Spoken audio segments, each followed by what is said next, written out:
You need to change these autofocus settings on your Sony a7S III and FX3 right now. I'm about to show you the two biggest issues Sony cameras have with video autofocus and the exact settings you need to use to fix them. And to save you time, I've created a video autofocus cheat sheet for the FX3 and a7S III that will show you all of the best focus settings to use with your camera, and you can download this cheat sheet completely for free at the link in the video description.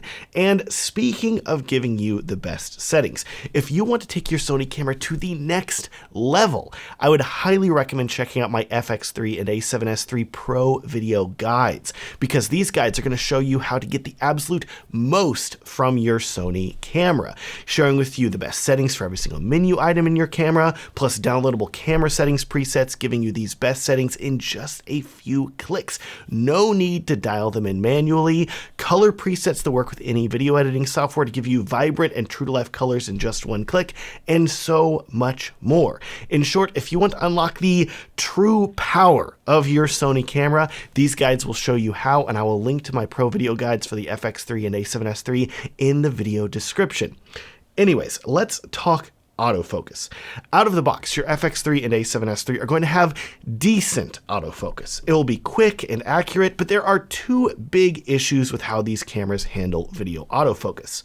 The first is that the autofocus is not super sticky. And what I mean by that term is that if you're filming a person and the camera autofocus locks onto them, and then another person walks into the frame, well, out of the box, the camera's autofocus is going to have a tendency to jump from the person that you wanted to have focus on to the other person that just walked into the frame instead.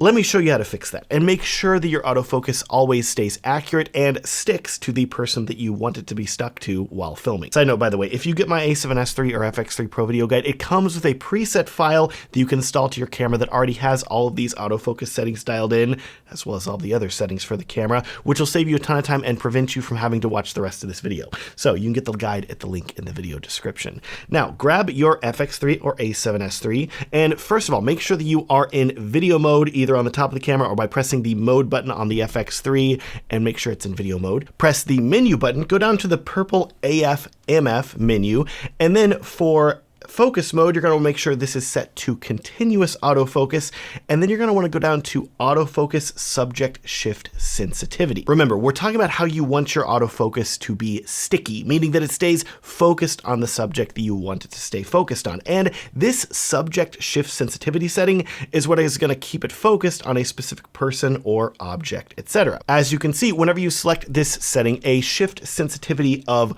1 is completely locked on, where the autofocus will basically always stay focused on the first subject that it focused on, while a setting of 5 is responsive, meaning that the camera's autofocus will always be looking around at different subjects walking into the frame thinking, should I focus on this person or object? What about this other person? And then it's going to tend to jump around very quickly between different people.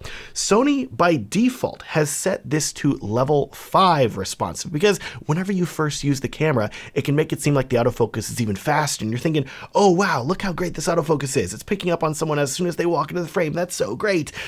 But the con is that it also makes the camera autofocus very flighty, where it doesn't commit to locking onto just one thing. It's going to bounce around to different people, and you don't want that. So my recommendation to you, after a lot of testing and experimentation, is you are going to want to turn this subject shift sensitivity setting down from 5 to 3. If you turn it all the way down to 1, you may be thinking, oh, that's a great thing, because the camera's always going to be locked on. But the issue with that is that sometimes you may want the camera to change what it's locked on to. Let's say that you want the person you're filming to walk out of the frame and then the focus to shift.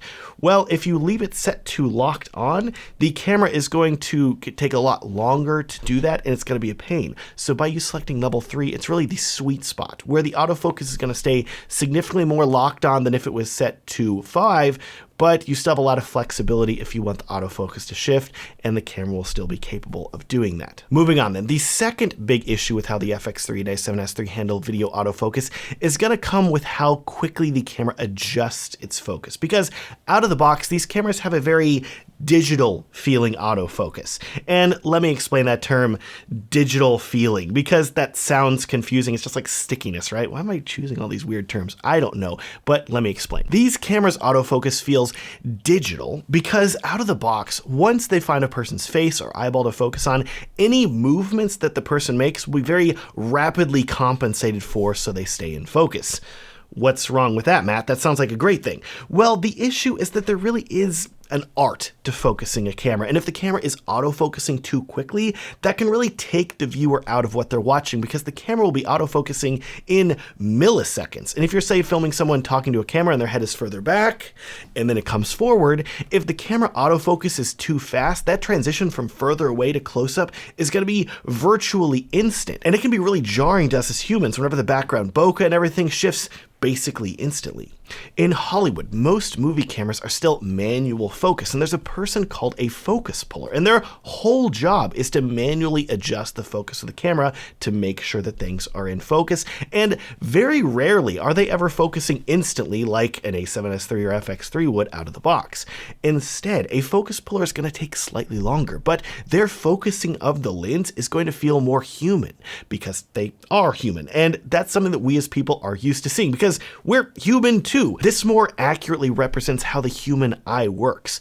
Do me a favor, focus on your finger 6 inches in front of your face, and then look at an object in the distance, and notice how it takes a moment for your eyes to adjust their focus.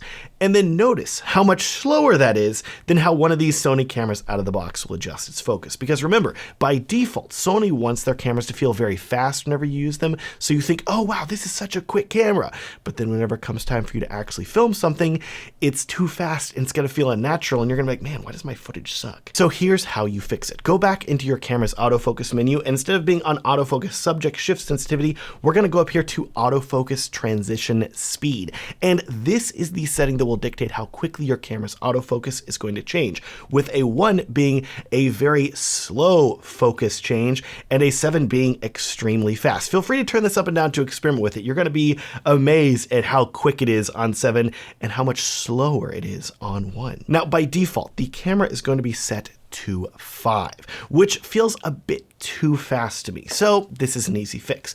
I would recommend turning your autofocus transition speed down to 4, which feels more natural while still being quick, but this will come down to your personal preference. Feel free to go down to 3 if that still feels too fast for you. Play around with it, see how you feel. But for me, all of my cameras are set to 4. With these settings tweaked, you've now fixed the 2 biggest issues that you're going to face with autofocus on the A7S III and FX3, and your autofocus is now going to be much less jumpy, more accurate, and most importantly, feel like a very skilled human is adjusting the autofocus and not a computer robot camera. Remember, you can download my autofocus cheat sheet for the FX3 and A7S III in the video description completely for free, which is going to help you dial in your autofocus settings even more.